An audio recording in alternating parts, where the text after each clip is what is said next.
Assalamualaikum warahmatullahi wabarakatuh. Perkenalkan, nama saya Siti Arila Ilham dengan NIM 226500016. Pada video kali ini, saya akan menjelaskan tentang rekayasa perangkat lunak atau biasa disebut dengan software engineering, di mana di sini kita akan membahas tentang software dan karakteristiknya.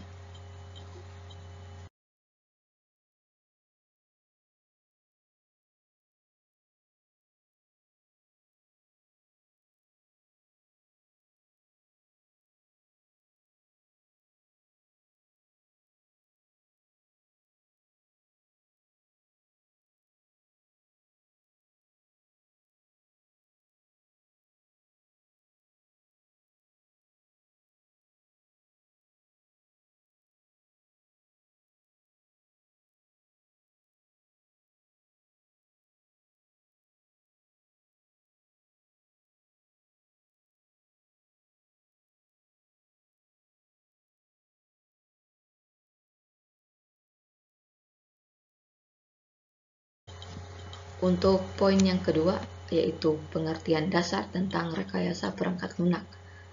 Itu adalah sesuatu disiplin ilmu yang membahas semua aspek produksi perangkat lunak, mulai dari tahap awal yaitu analisis kebutuhan pengguna, menentukan spesifikasi dari kebutuhan pengguna, desain, pengkodean, pengujian, sampai pemeliharaan sistem setelah digunakan. Yang poin yang ketiga yaitu perangkat lunak atau software. Terdiri dari beberapa. Yang pertama itu adalah perangkat lunak merupakan program-program komputer dan dokumentasi yang saling berkaitan.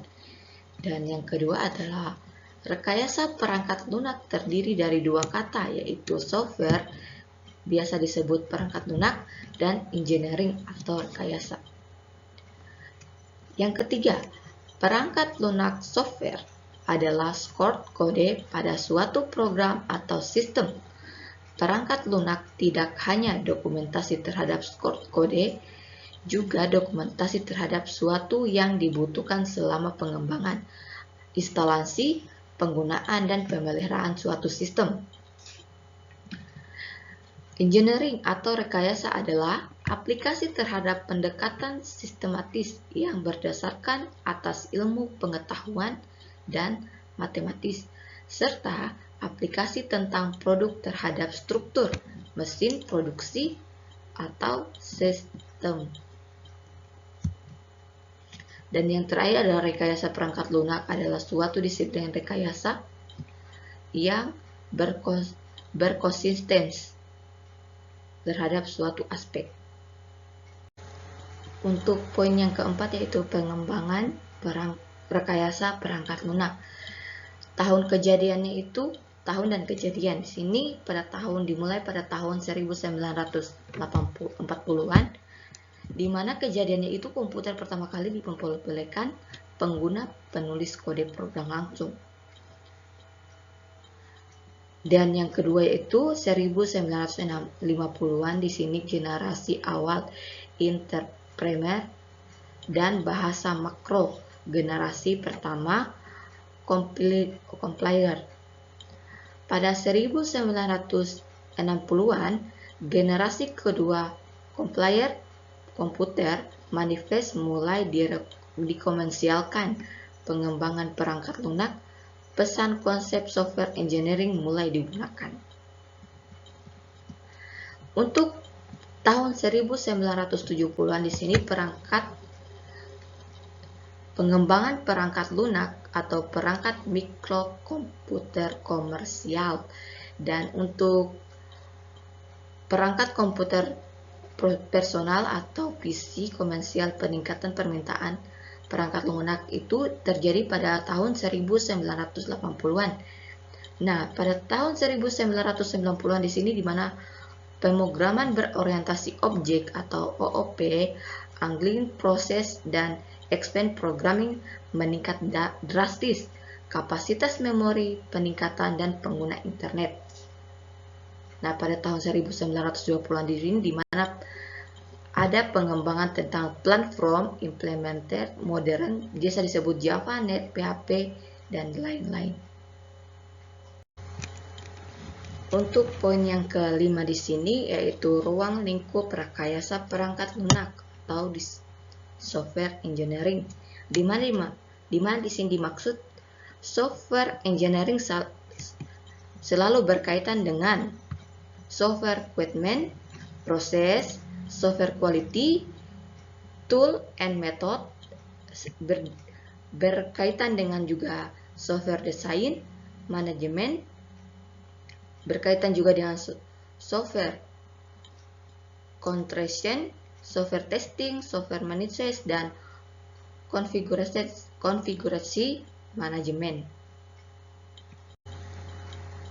Tujuan perangkat lunak di sini tujuannya ada 3, yaitu menghasilkan perangkat lunak yang berkualitas, menghasilkan perangkat lunak yang efisien, dan menghasilkan perangkat lunak tepat waktu. Di sini juga terdapat faktor-faktor yang melatar belakangi kemunculan rekayasa perangkat lunak. Yang pertama, ketidakmampuan organisasi memprediksi waktu, usaha, dan biaya untuk membangun perangkat lunak. Yang kedua itu perubahan atau rasio biaya perangkat lunak, harga perangkat lunak. Yang ketiga, kemajuan pesat perangkat keras. Yang keempat, di sini kemajuan dalam teknik-teknik pembuatan perangkat lunak. Berikutnya, tuntutan yang lebih tinggi terhadap jumlah perangkat lunak. Yang berikutnya, tuntutan lebih tinggi dan mutu perangkat lunak. Yang terakhir, peningkatan peran pemeliharaan. Dalam rekayasa perangkat lunak, disiplin ilmu dan lainnya di sini terdapat beberapa. Yang pertama yaitu bidang ilmu manajemen, meliputi akuntansi, finansial, pemasaran, manajemen operasi, ekonomi, analisis kuantitatif, manajemen sumber daya manusia, kebijakan, dan strategi bisnis. Nah, yang kedua itu dalam ilmu matematika, meliputi aljabar linear, kalkulus, peluang, statistik, analisis numerik, dan matematika diskrit. Dalam ilmu manajemen proyek meliputi semua hal yang berkaitan dengan proyek seperti ruang lingkup proyek, anggaran tenaga kerja, kualitas, manajemen risiko, dan keadilan, perbaikan kualitas, dan metode-metode kuantitatif. Dalam ilmu ergonomika menyangkut hubungan interaksi antara manusia dan komponen-komponen lainnya seperti sistem komputer. Dalam ilmu rekayasa sistem meliputi teori sistem dan analisis biaya keuntungan, pemodelan, simulasi, proses, dan organisasi operasi bisnis. Untuk sifat dan karakteristik software di sini ada 3. Yang pertama, software merupakan elemen sistem logik dan bukan elemen sistem fisik seperti hardware. Di mana di sini software itu merupakan elemen logik yang terdapat dalam komputer, seperti aplikasi, database, dan lain sebagainya, bukan elemen fisik yang seperti hardware di sini yang berupa bisa dilihat dan bisa disentuh. Yang kedua adalah elemen itu tidak aus tetapi bisa rusak, di mana elemennya itu tidak aus seperti yang biasa hardware tetapi bisa rusak. Nah, untuk yang ketiga itu adalah yang terakhir, elemen software itu direkayasa atau dikembangkan, bukan dibuat di pabrik seperti hardware. Nah, software ini dibuat manual. Yang biasa pembuatnya adalah programming. Dibuat secara manual, tidak dibuat melalui pabrik-pabrik. Kategori perangkat lunak secara umum. Yang pertama, perangkat lunak sistem di mana sekumpulan program yang ditulis untuk melayani program-program yang lain seperti compiler, editor, dan ultinas pengaturan file. Yang ketiga, perangkat lunak real-time. Program-program yang memonitor, menganalisis, dan mengontrol kejadian dunia nyata pada saat terjadi atau real-time. Yang ketiga, perangkat lunak bisnis. Proses informasi seperti payroll, interviewer, dan lain-lain. Yang keempat yaitu perangkat lunak teknik dan ilmu pengetahuan ditandai dengan penggunaan algoritma numeric crunching. Yang kelima adalah embedded software, produk yang ada dalam read-only memory dan pakai kontrol hasil dan sistem untuk perlu konsumen dan pasar industri. Yang keenam, perangkat komputer personal.